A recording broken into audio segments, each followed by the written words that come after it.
Kinumpirma na ng palasyo na sa Lunes ay pipirmahan na ni Pangulong Ferdinand R. Marcos Jr. ang panukalang pambansang budget para sa susunod na taon.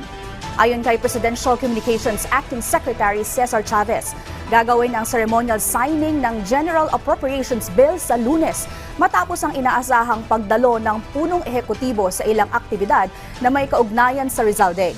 Pinulong na kahapon ng Pangulo ang economic cluster ng pamahalaan para i-review ang panukalang 2025 budget na nagkakahalaga ng 6.3 trillion pesos. Isa lamang ito sa mga serye ng pulong na pinangunahan ng Chief Executive para suriin ang naturang budget. Nauna nang sinabi ng Pangulo na kailangan niya ng mas mahabang panahon para suriin ang ipinapanukalang pambansang pondo dahil sa maraming pagbabago na ginawa ng Kongreso. Binigyan din pa niya na nais niyang maging sigurado at maituon ang budget para sa priority projects ng pamahalaan.